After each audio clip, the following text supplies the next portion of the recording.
Some believe they are the souls of the condemned, turned to stone to remind others of the price of sin.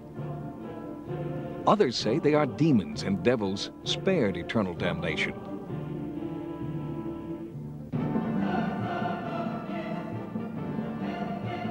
Atop his cathedrals, they maintain a constant vigil, allowing no evil to enter. They can inspire dread or elicit laughter. Born of divine devotion, their mission remains mysterious. Why were they created? To what realm do they belong? Perhaps the modern scholars are right. Perhaps gargoyles are, at most, ushers into the realm of the human imagination. Or perhaps the ancient tales are true, and they really do serve as guardians at the gates of God's church. One thing is certain. Centuries after their original appearance, gargoyles are still sentinels, marking the passageway between the world of today and that of a darker but more magical age.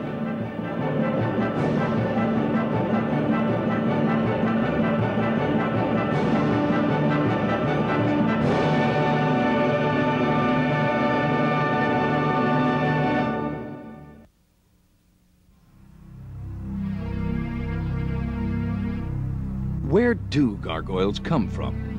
One story from the year 600 AD tells of the dragon which prowled the river Seine near the town of Rouen outside Paris.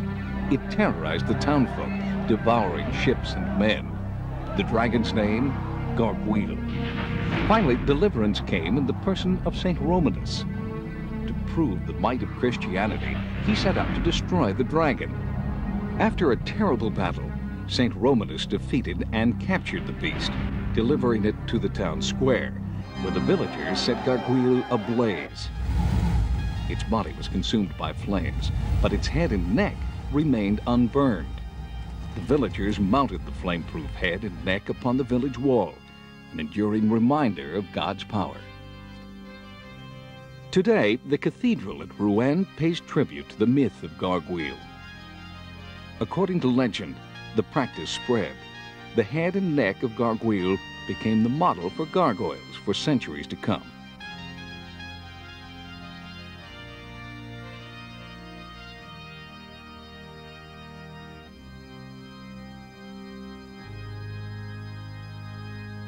The greatest age of the gargoyle started some 500 or 600 years later, during the medieval period which lasted from 900 AD into the 1500s. It was a time of intense superstition, bloody continental wars, and chaotic upheaval. Religion battled barbarism, and the powers of Christendom fought among themselves. Now, there are many theories about what these images represent. Some people think that it goes back, and this is sort of a kind of Jungian approach, it goes back to deep-rooted elements within human nature. And there is a love for the grotesque in human nature, and this is why people go to see horror movies today. There's a certain titillation in it. You know, you see something in a horror movie and you become frightened of it, but you know it can't really hurt you. Gargoyles were a way of embodying the frightening and alluring dimension of the transcendent. The Middle Ages genuinely believed in the demonic. That is, not only was our world controlled by God, but there were lesser forces in the universe.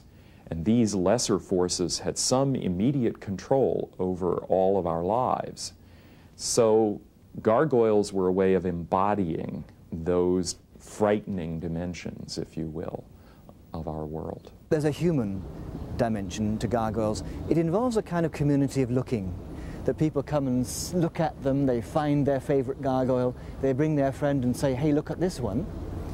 And this community of looking would certainly match the community of making. In other words, the artisan would cut a wonderful figure. They would spend a few days working on this or that, and they would say to their friends, come see what I've done. But if you see gargoyles as part of something that is what all of life, all of a city, all of a country, all of a civilization is about, then they have a very deep meaning. But what exactly is a gargoyle? First, a vocabulary lesson. Gargoyle comes from the old French word gargouille, and it means throat. And if you look at the gargoyles themselves, they are water spouts at the roof level of the building, and they are formed of a face at the end of a long spout or a long throat. The English words gurgle and gargle share the same French root as the word gargoyle. Today, in architecture, any drain pipe leading off the side of a building is technically referred to as a gargoyle, even if it bears no decoration whatsoever. If a stone carving does not carry water, but does bear a horrible face or image, architects call it a grotesque.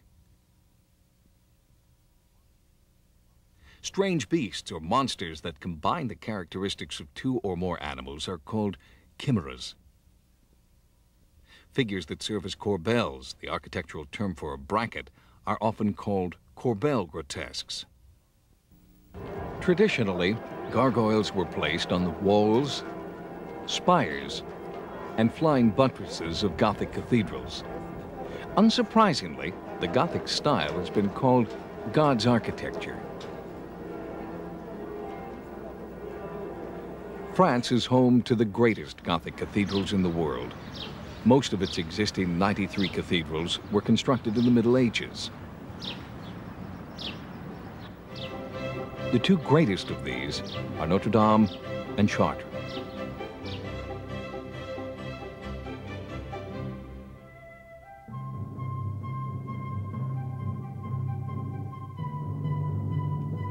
Notre Dame, built within the city of Paris, is probably the most famous cathedral in the world.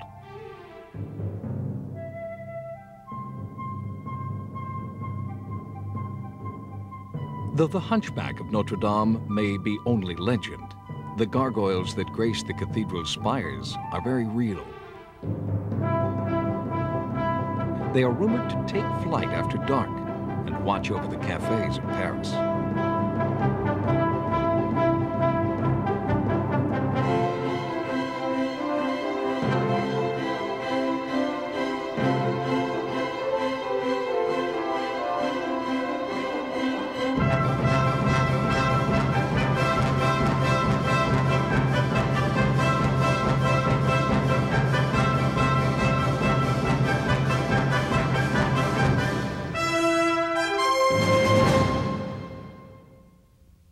Unfortunately, cathedrals are not immune to the ravages of the elements.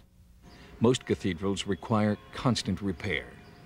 They are so large that by the time one area is restored, another is in need of attention.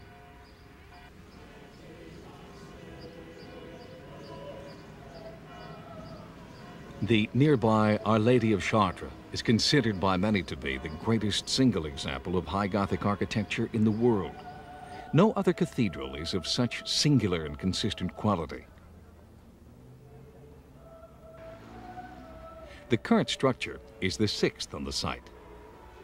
It was created at an astonishing pace, built in only 26 years upon the foundation of the fifth cathedral, which was destroyed in 1194.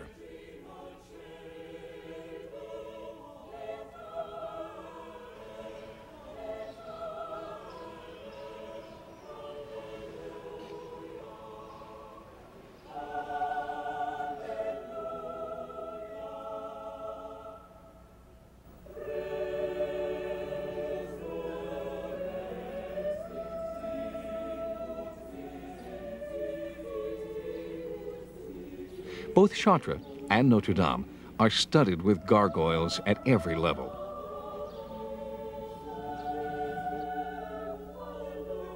As with most great cathedrals, much of the most fanciful stonework simply cannot be seen from the ground with the naked eye.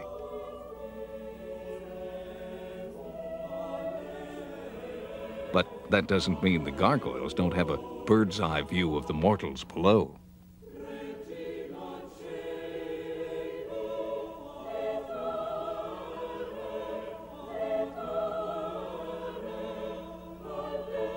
As water carriers, gargoyles face a particular occupational hazard: erosion.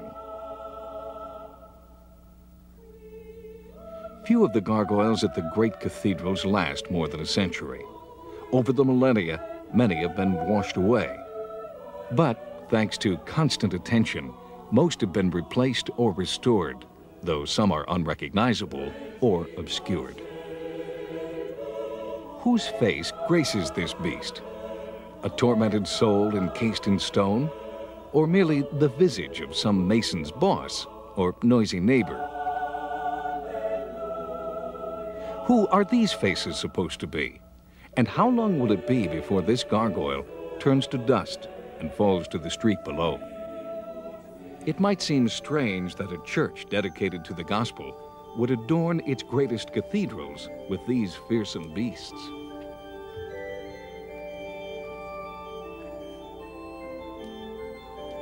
Saint Bernard of Clairvaux, a church leader and advisor to kings and popes, raised the issue almost 900 years ago.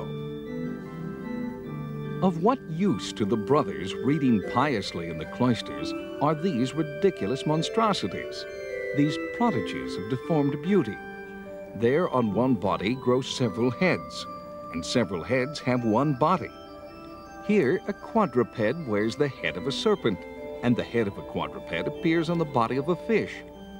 Almighty God, if we are not ashamed of these unclean things, we should at least regret what we have spent on them.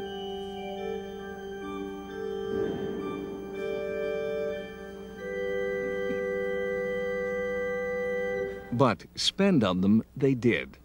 Over the centuries, several theories have emerged to explain why.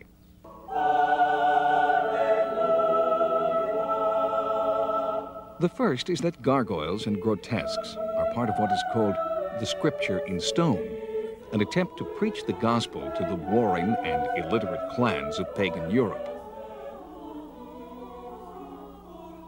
During a time when few could read, the church sought to propagate the faith through awesome displays of stained glass and sculpture.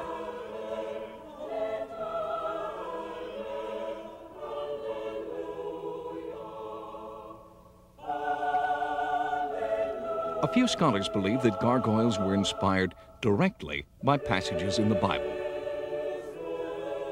Many bulls encompass me. Strong bulls of Bashan surround me. They open wide their mouths at me, like a ravening and roaring lion. I am poured out like water. My heart has become like wax. It is melted in the midst of my bowels. Others hold that gargoyles don't come from the Bible at all. Some believe these carved creatures were inspired by the skeletal remains of prehistoric beasts.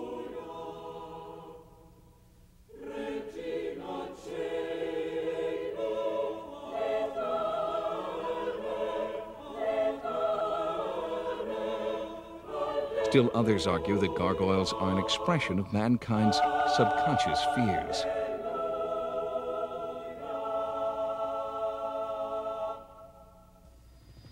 One historical explanation of gargoyles is that they are vestiges of paganism, holdovers from an age when people believed the gods could be heard in the whispering trees and the babbling rivers. Many gargoyles are similar to the legendary figures and gods of the ancient Celts. The Green Man, also known as the Jack of the Green, was the pagan god of tree worship. To this day, across Europe and America, one can find grotesques wearing crowns of leaves and branches.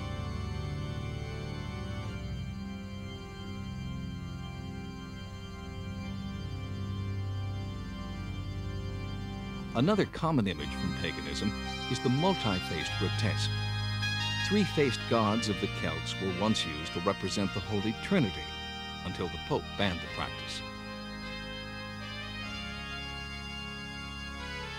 Could these figures be direct descendants of Celtic gods, never entirely defeated by the Church? Masons and sculptors, like all human beings, draw from the traditional culture from which they come. But these images, and these images do reflect the pagan cultures, or the pre-Christian cultures is probably a better term. These do reflect the pre-Christian cultures from which these people emerged. However, these images are part of a programmatic whole that the church believed in. Perhaps gargoyles served as a reminder that even when God is at hand, evil is never far away. We find in the Christian scriptures and in the Jewish scriptures as well some element of the demonic. St. Paul clearly believed that Christ had triumphed over the demons of the middle air, who had somehow a responsibility for creating the evil in our world. Evil was produced not only by human choice, which the story of Adam and Eve was meant to provide an allegory for, but demons also somehow tempted us, drew us toward evil, and this was an understanding that evil was not totally under our control. Just by trying to organize ourselves better, a little better discipline, we would not be able to overcome evil. And so it became important to embody the images of the demonic in the society to indicate that this force was larger than ourselves.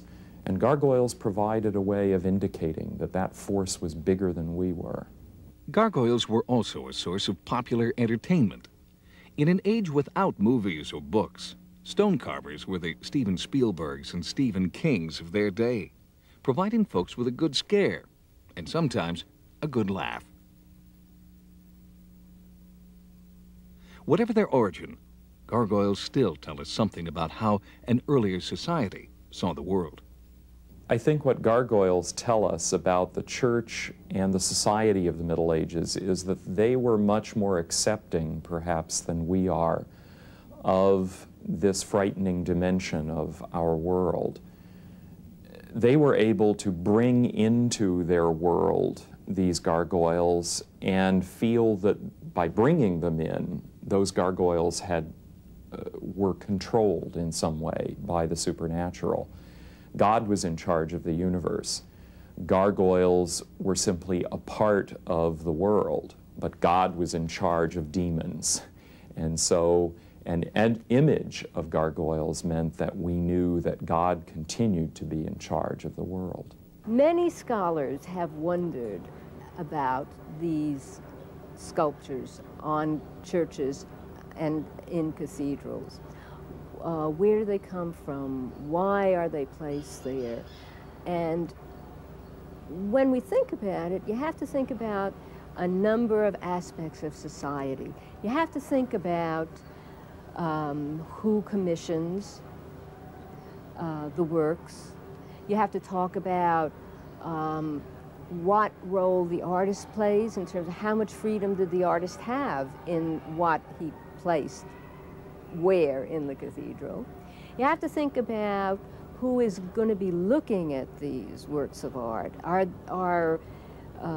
they going to be looked at just by a monastic establishment, by monks, or are you looking at a greater number of people, common people, looking at these works?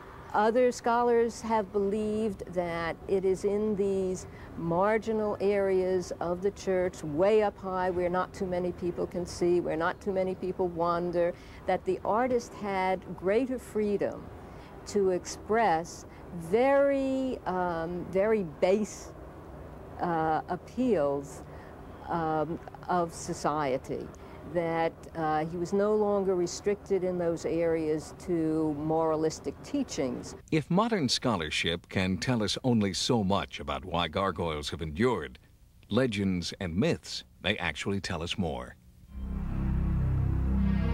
The most common legend is that gargoyles are condemned souls, intercepted on their way to hell. God places them atop churches to remind the living of what might happen if they do not renounce sin and find redemption in the Lord. Another legend says gargoyles are demons that act as stone-carved scarecrows, keeping even more terrible spirits away. Now, other people will contend that, in fact, some of these figures, actually have a moralistic content, that these are placed there on the, particularly the outside of the church, to warn sinners against sinning. In addition, I guess I should mention another, and that is that these form some sort of apotropaic function. That is a magical sign against evil. The most terrible spirit of all is, of course, the devil. In Christian iconography, the victory of God over the devil is often symbolized by a dragon curled or crushed at the foot of a saint or an apostle. In this way, the beast becomes a sign of evil, and the triumph is the human ability to transcend over evil. And there is obviously a moral lesson to be learned. If Christ, a human being, can triumph over evil in this way, then so can you and I as human beings. I think, on the other hand, that the medieval church did not want to allow this triumph to be definitive. In other words, we don't finally kill the dragon. The dragon is still alive, and the dragon still lives. The beast still lives. It is still alive and well in 1,000 gargoyles on our cathedral.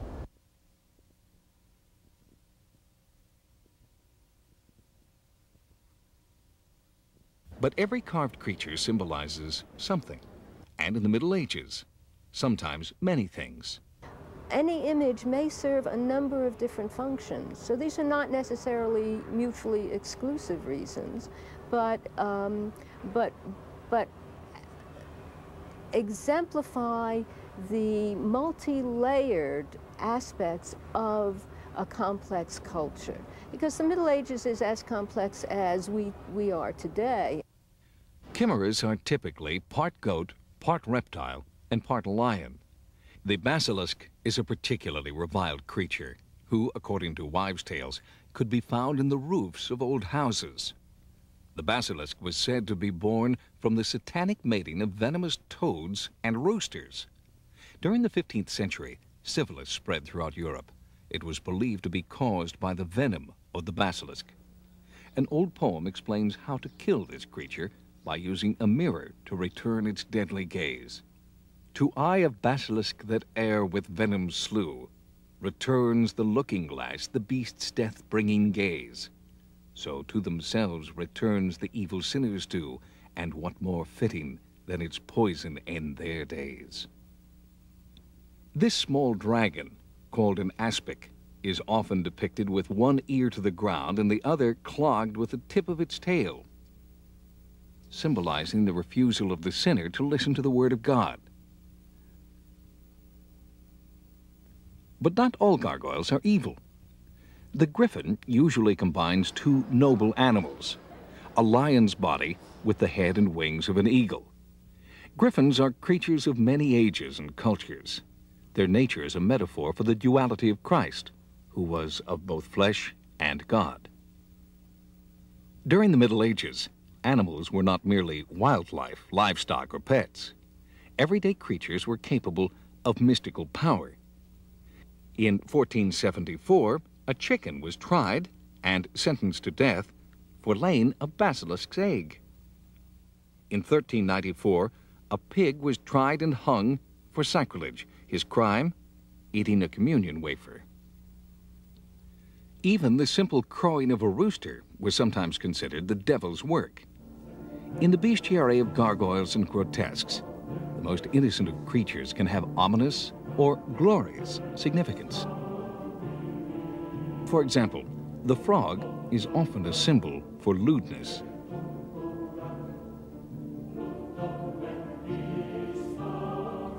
Elephants were among the forces of God.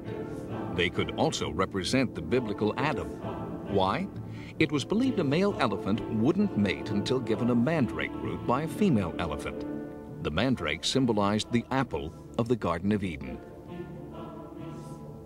Eagles were noble, if prideful creatures. Eagles were sometimes considered arrogant because they gazed into the distance instead of looking at what was nearby. However, they were great slayers of snakes and dragons and often symbolized the resurrected Christ.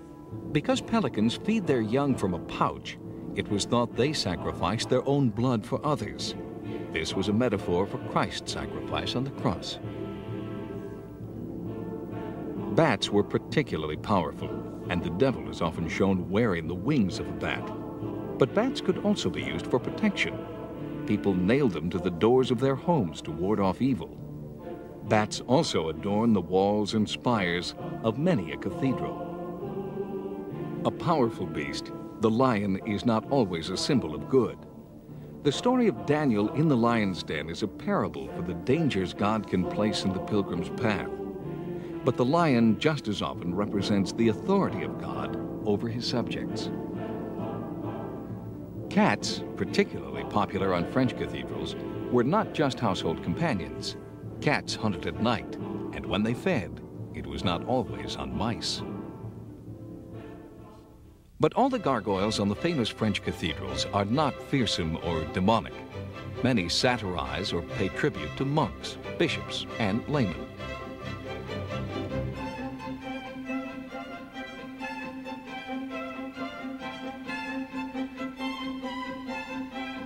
In fact, satire is an important element in the gargoyles' migration.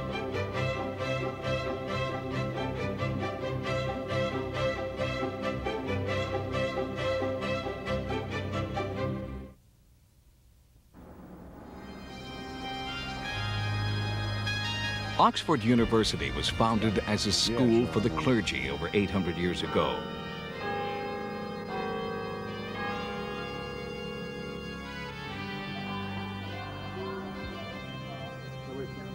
Some of the greatest writers and thinkers in the English-speaking world have walked these cobblestone streets and tree-lined paths.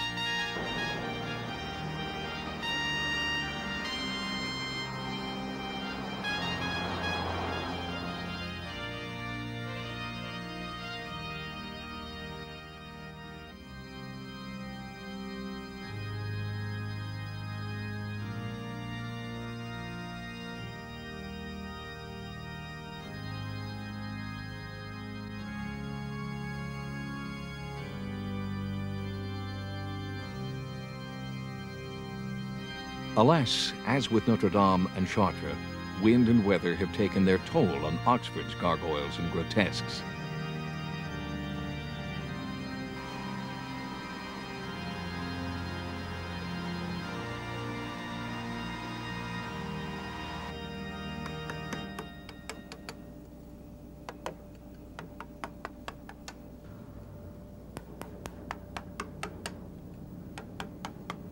A leading soldier in the battle against the elements is Percy Quick. Since 1959, he has been a stone carver at Oxford, restoring the statuary and making new gargoyles. He works for Axtell Perry Sim Masonry Limited, a firm that has dutifully tended the gargoyles of Oxford for over a century and a half. The trade hasn't changed at all in the last few centuries because basically the tools are the same. Apart from we do use compressed air now, but the stone's the same, that hasn't changed and not likely to change. It does vary in quality and texture, but the actual trade hasn't changed to my knowledge anyway. But something has changed. Highly skilled craftsmen like Percy Quick remain loyal to the carver's craft, but the gargoyles they carve are more comic and less demonic than those of 20 generations ago. Court jesters were always popular as grotesques. Perhaps that explains Mr. Quick's latest project, a grotesque of Bob Hope. Even former American presidents can't escape caricature. Oxford's most demonic grotesques are more like Halloween masks than malevolent spirits.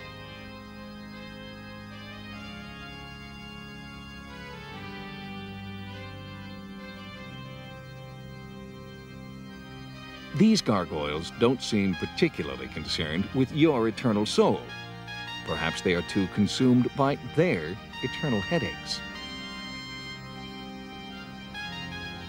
This man is trying to keep a bat from escaping his head.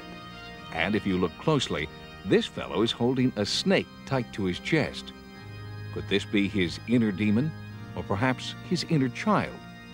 Maybe these gargoyles simply reflect the anxieties of the modern age.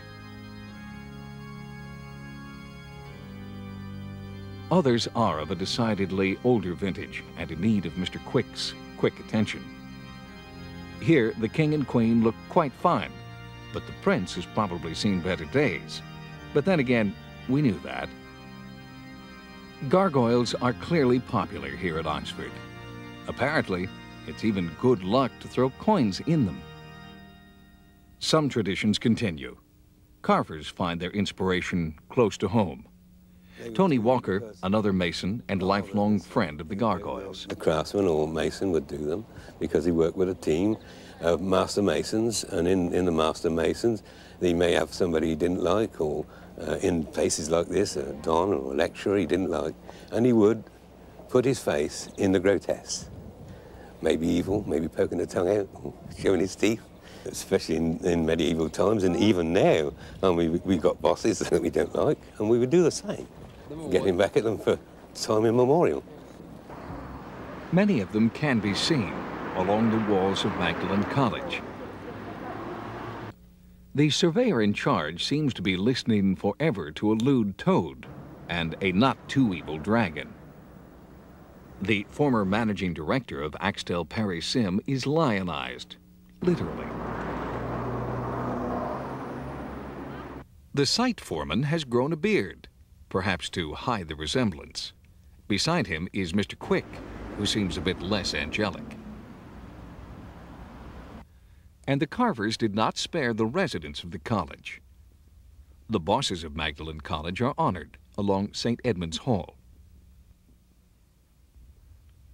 Reverend Kelly, the former principal and an avid squash player, may have to wait quite a while for a match. Reverend Midley and Fred, photographed here with Fred's proxy, William. Mr. Alton was college bursar.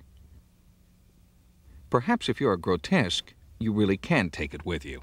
And there's one of myself up on Magdalen Tower in Oxford, which has been likened to Prince Charles for some reason.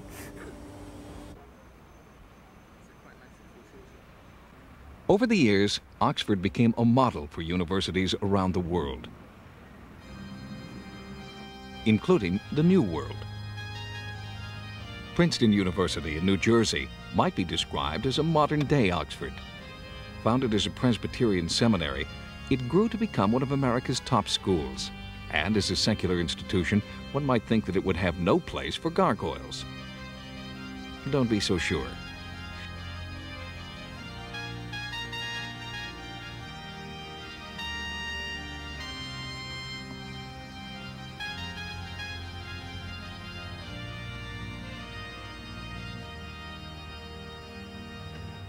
This unseeing reader may symbolize the mission of the university, to open the eyes of the unlearned.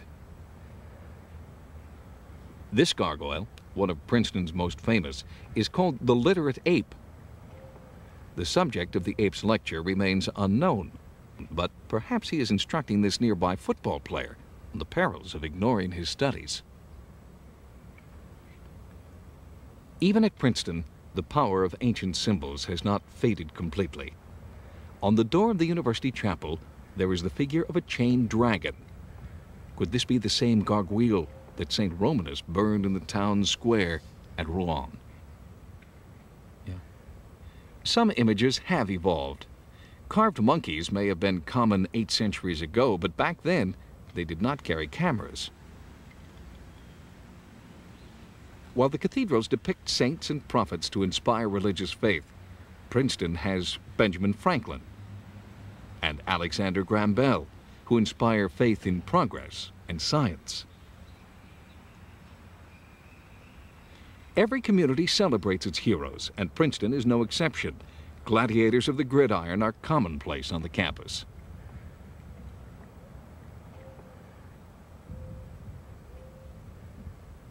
This tribute to American veterans was sculpted after World War I. It is placed alongside the likeness of another honored warrior, St. George. As with the cathedrals of old, few images carry a single message. Did the rectors of Princeton understand the full meaning of the creatures they placed upon the geology building? Perhaps, in a small way, this dinosaur supports the theory that gargoyles are based on monsters from a prehistoric age. And, for that matter, these pterodactyls bear a certain family resemblance to the great gargoyles of old. Because it walked backward, the crab in ancient times was a symbol of misfortune. But this one isn't going anywhere. Gargoyles have not restricted their migration to the walls and spires of academia.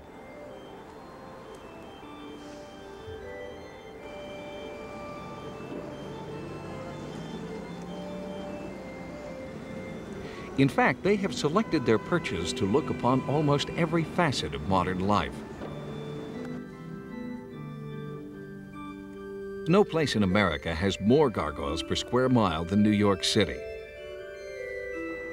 And it's not only because New York is home to 18 cathedrals, more than any other city in the world.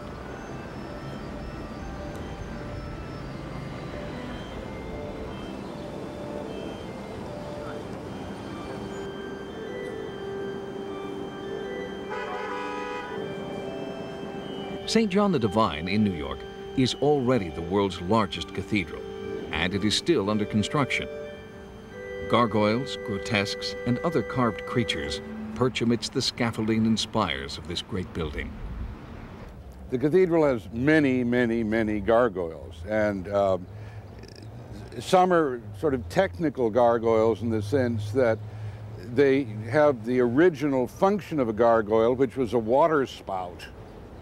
But the name gargoyle really has moved from just water spout gargoyles to sort of grotesques and to human, animal, joke kind of sculpture on cathedrals. I like them all, but they're of different categories. At the, on the portals are some gargoyles that are really sort of fantastic beasts. And those go back 50 years. I mean, they weren't recently carved. In the current building period, and this is the third period of building at the cathedral, our young apprentices have done some very, very amusing gargoyles that, that are very modern, but that use myths and sort of traditions of gargoyles. There's one wonderful one of a large animal eating a man. And you see the man's buttocks and legs hanging out of the lion's mouth. Well, that's one of my favorite ones. Gargoyles are an expression that came out of the Middle Ages of art forms that you find in religions throughout the history of the human family in all parts of the world, which are humorous and are also frightening.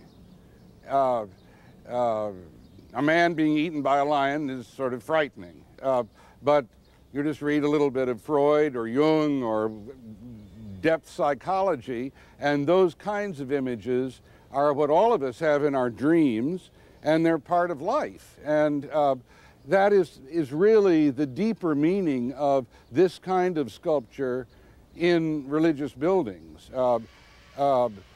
You're dealing with the whole human person, the whole life of people, and their aspirations and their fears, and those sides of the human personality are carved in stone. I mean, they're really there, part of a holy place. Some of the stonework at the Cathedral of St. John the Divine reflects distinctly modern concerns. Another one that's very modern, of course, is the head of Nelson Mandela, and that's very of the moment. Another one that I love is of a African American and a Caucasian man sort of interlocked like this, which again is a very New York reality of who lives in New York and working together. Much of the sculpture follows in the tradition of Chartres at Notre Dame, retelling age-old stories, though sometimes with a modern twist. Master sculptor of the Cathedral of St. John the Divine, Simon Verity. There's a piece below the statue of Isaiah here, which is, he sees the destruction of Jerusalem, and so you've got a mushroom cloud blowing Manhattan apart. Below the statue of Ezekiel, there's carvings of skulls in the process of having life put into them.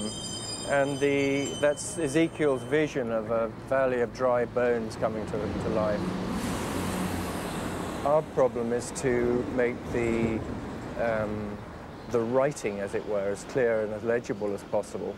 And if the language is unknown, that's for someone else to interpret. Many of the gargoyles and grotesques conjure up dark images that have endured for centuries. This face is reminiscent of the three-sided pagan gods of yore. And here is a green man, or Jack of the Green, feeling right at home high atop Gotham. And even Reverend Morton's favorite harkens back to medieval tales of giants who feast on human flesh.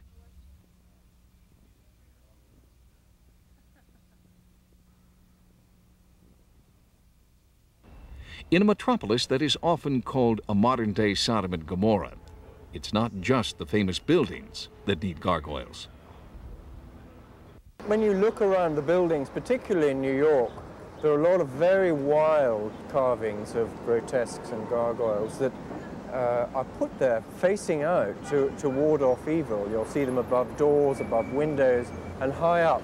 There's some extraordinary bat-like carvings which would frighten anybody off.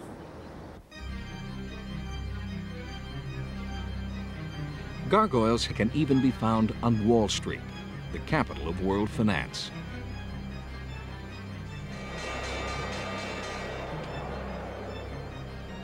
Some say that the true religion of modern America is money, so it may be fitting that in the heart of Manhattan's financial district, there's a building some call the Cathedral of Commerce.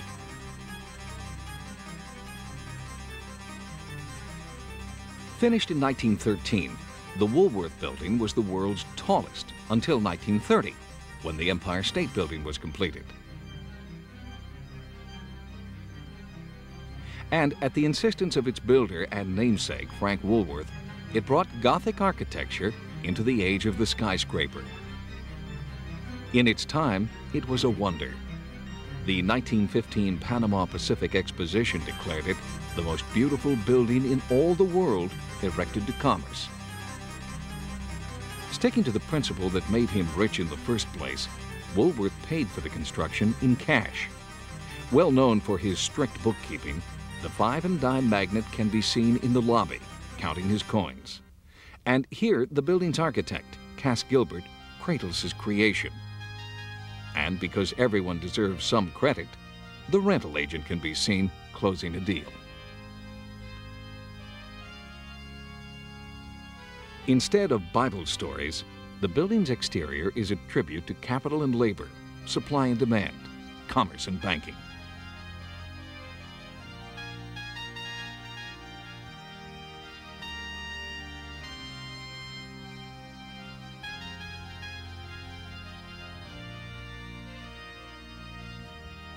But high above the hustle of Wall Street, less worldly carvings can be found. These 26th floor dragons are almost impossible to see from the street. Gargoyles on the higher levels are virtually invisible. Why put them here, on the 26th, 49th, and 51st floors, many times higher than the tallest cathedrals in Europe? Could it be that even Frank Woolworth realized that it pays to ward off chaos and confusion, especially in the world of business? Sacred or profane, demonic or satirical, nowhere in America have gargoyles found a more accommodating home than the Washington National Cathedral.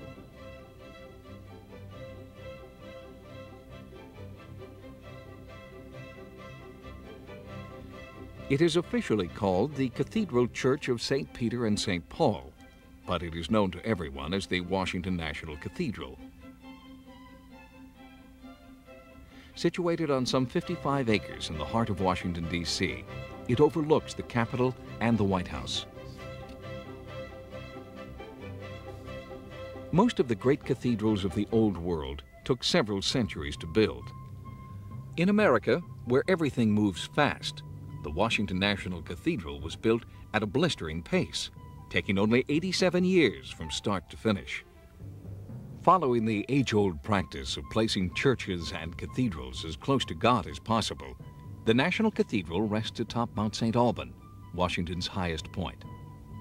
It is covered with more than 200 gargoyles and grotesques of every kind.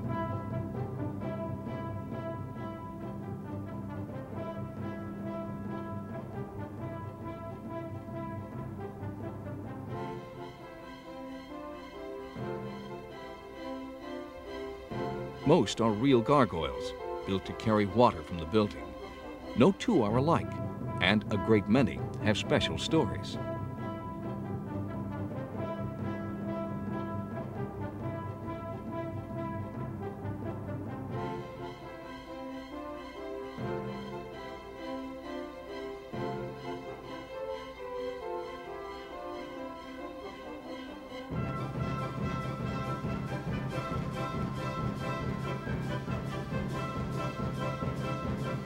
This gargoyle was donated by the National Cathedral Association's Missouri chapter.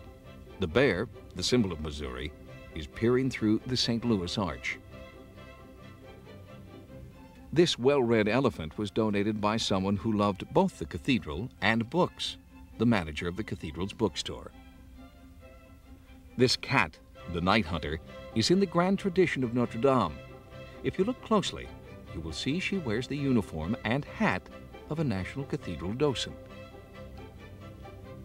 These two gargoyles were sculpted by the artist Peter Rockwell, son of the painter Norman Rockwell.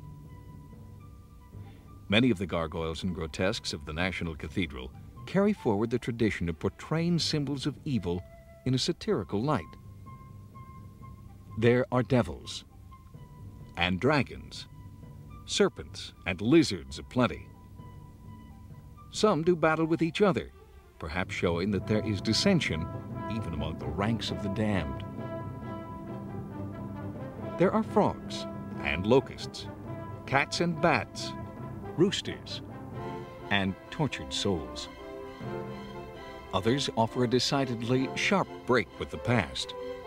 A heart monitor, a baby ringing in the new year, a cowboy who, for at least a moment, might qualify as a tortured soul. And is there something about this gargoyle's neighbor that frightens him so?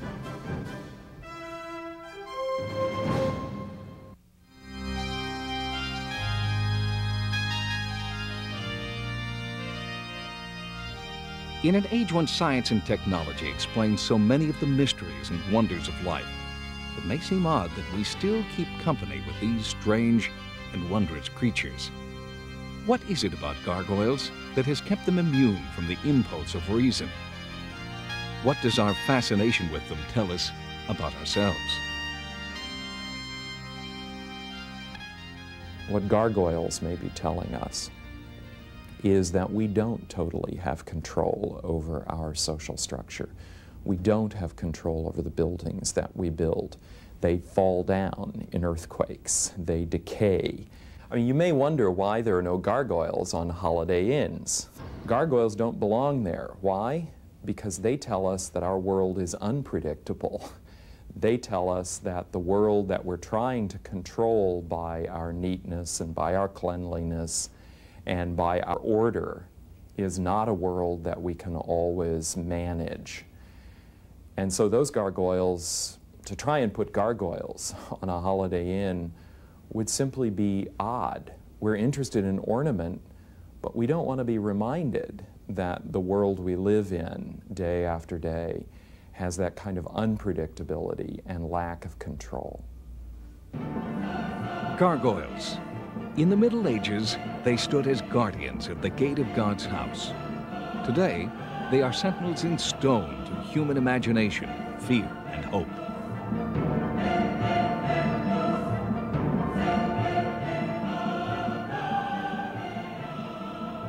So keep an eye on the rooftops. You never know when you may spy a gargoyle, or when one may spy you.